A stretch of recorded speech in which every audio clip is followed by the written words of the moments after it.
کما اخرجک ربک من بیتک بالحق، یہ ہے کہ جیسے کہ پھر ابلیس نے تم کو نکال باہر کیا، دوسری آیت میں ہے اور حدیث شریف میں بھی ملتا ہے۔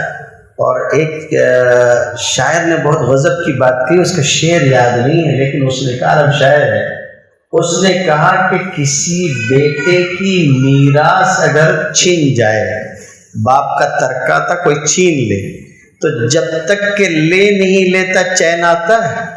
نہیں آتا۔ کورٹ کچہری سب کر لوگے، لینے کے لیے ملنا چاہیے۔ شیطان نے ابا کے گھر سے باہر کروایا ہے، جب تک گھر میں واپس نہیں جائیں گے چین نہیں ہونا چاہیے، لڑے رہیے، کیسے بھی پہنچنا ہے، اور پہنچنے کے لیے صراط مستقیم ہے، اور صراط مستقیم ہے، ٹھیک ہے، لیکن آپ کو پتہ ہے اس نے کہا کہ مہلت دے دیجیے۔ ابلیس نے اللہ نے کہا اچھا ٹھیک ہے، مہلت دے دی گئی۔ اس تفصیل میں بھی میں نہیں جاتا، کب تک کی مہلت، کیا مہلت، اس میں بھی بہت ساری باریکیاں ہیں وہاں، لیکن مہلت دے دی گئی۔ جب مہلت دی گئی نا تو اس نے ایک جملہ کہا، یہ جو آپ نے مجھ کو گمراہ کیا ہے نا، میں یہ کروں گا، لَأَقْعُدَنَّ لَهُمْ صِرَاطَكَ الْمُسْتَقِيمِ، جا کے صراط مستقیم پہ بیٹھوں گا، آنے نہیں دوں گا لوگوں کو، ادھر بسائے رکھوں گا۔ تو اللہ نے بھی ہم سے اور آپ سے یہ چاہا کہ ہم آرزو اور تمنا بنا کے مانگیں تاکہ یہ راستہ ہم کو دیا جائے۔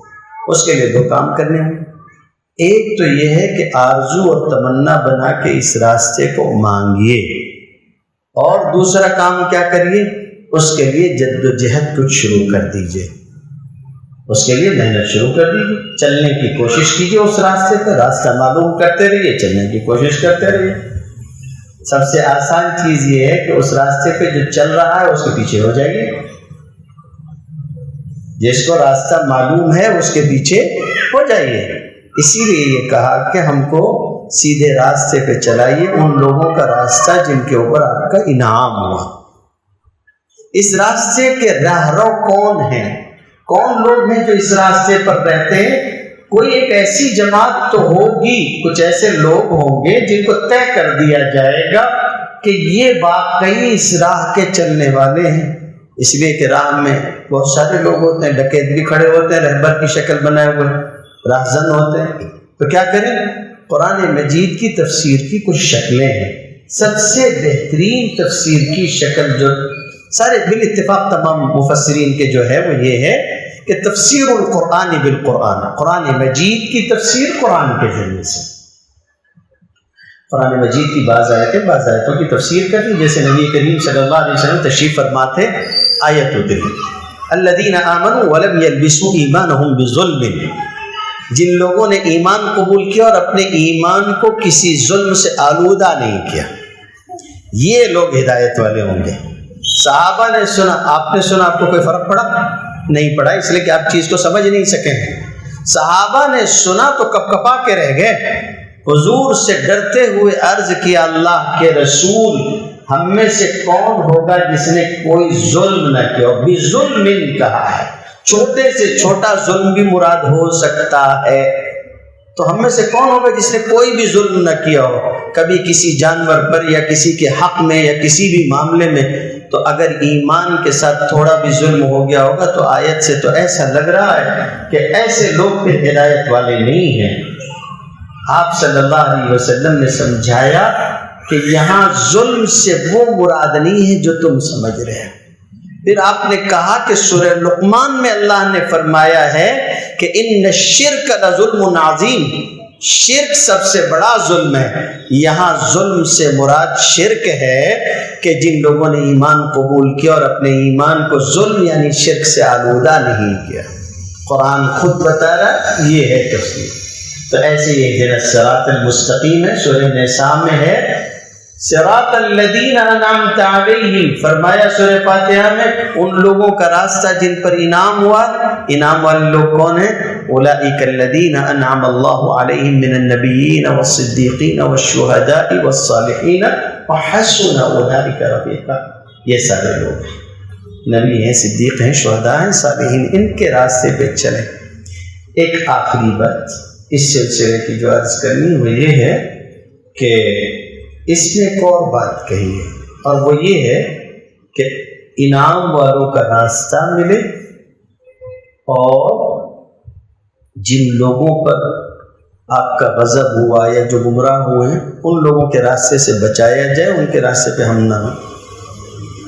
یاد رکھیے گا یہ دونوں چیزیں ضروری ہیں، دونوں چیزیں ضروری ہیں۔ اچھوں کا ساتھ اختیار کیجیے، بروں کا ساتھ چھوڑیے، اس بات بھی ہو اور نفی بھی ہو، اس کے بغیر بات نہیں بنے۔ آپ کلمہ ہی پڑھتے ہیں تو پہلے کیا کرتے ہیں؟ سب کا انکار کرتے ہیں، لا الہ الا اللہ، پھر اس بات کرتے ہیں کہ آپ کا معبود اللہ ہے، سارے معبودوں کی نفی کرتے ہیں۔ یہ ضروری ہے، قرآن مجید سکھاتا ہے جتنا باطل ہے ان سب کی نفی ہو، کسی کی طرف کوئی جھکاؤ نہ۔ وَلَا تَرْكَنُوا إِلَى الَّذِينَ ظَلَمُوا فَتَمَسَّكُمُ النَّارُ، ایسا نہ ہو کہ تم ان کی طرف جھک جاؤ جن کی طرف جو ظلم کرنے والے۔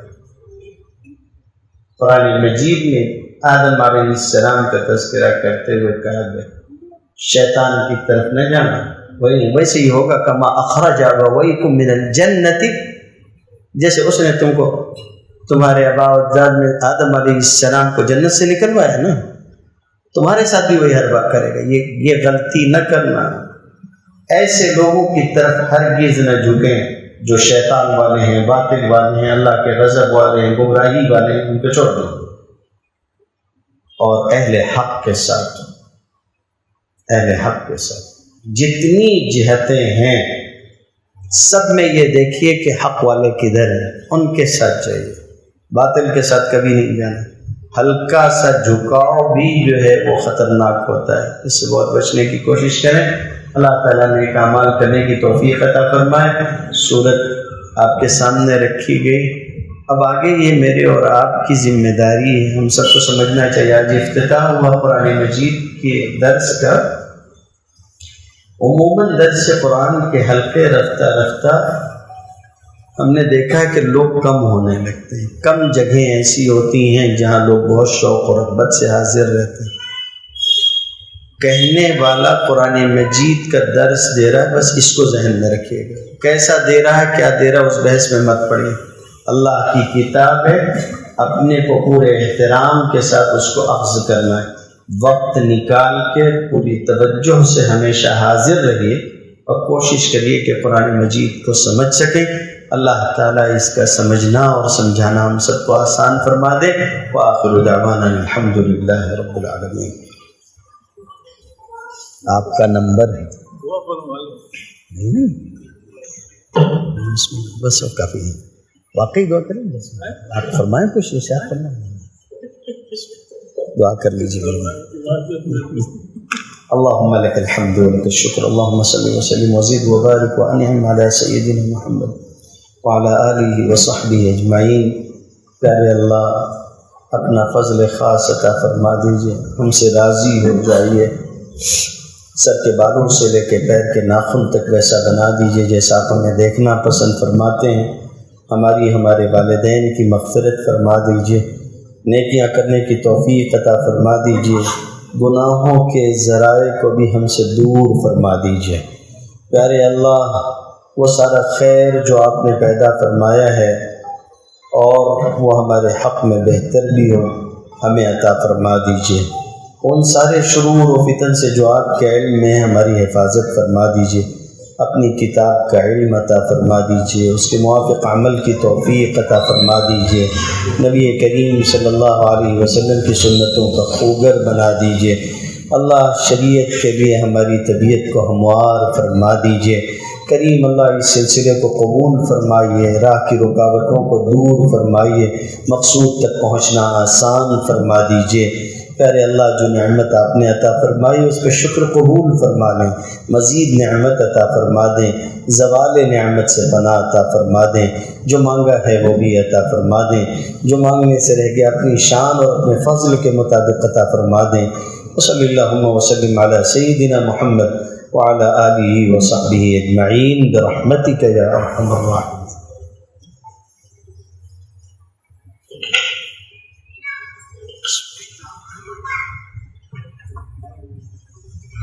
اجازت تو بات ہو نہیں پائی. میں بھی خود فون کر دوں گا کہ ایسی کچھ بات ہونے والی تو آپ لوگوں سے بھی بات کر لیں گے. میں خود کہتا ہوں انشاءاللہ وہاں جانا ہے تو میں رخصت ہو جاؤں گا. عمر ابن خطاب میں جانا ہے انشاءاللہ. اکرمکم اللہ. یہ کس خوشی میں ہے تو بتائیے. ہاں مسلم صاحب. چلیں السلام علیکم. پھر ملاقات ہے. السلام علیکم. السلام علیکم. وعلیکم السلام. اصل میں ایک پروگرام وہاں عمر ابن خطاب میں بھی ہے نا تو جانا ضروری ہے انشاءاللہ. پھر ملاقات کرتے ہیں. السلام علیکم. السلام علیکم. السلام. بسم اللہ. جی خیالات مجھے آ رہے ہیں مہنگے بار سے پریشان. تو پھر وہاں مجھ سے ملاقات کریں. پہلے مدرسے میں بات کریں. ہاں کیا ٹائم ہے؟ میں وہاں عموماً صبح رہتا ہوں 9:30 بجے سے. نہیں بارک اللہ فکر کیا یہ ہے نا کوئی مسئلہ نہیں. بارک اللہ فک. جزاک اللہ. ہاں انشاءاللہ انشاءاللہ. السلام علیکم. ان کی بیوی کو لے آنا ہے. پہلے آپ لوگ بات کر لیں پھر اس کے بعد. بسم اللہ. علیکم السلام. اللہ سلامت رکھے میرے بھائی. انشاءاللہ ملاقات ہوتی پھر. جی ضرور ضرور انشاءاللہ.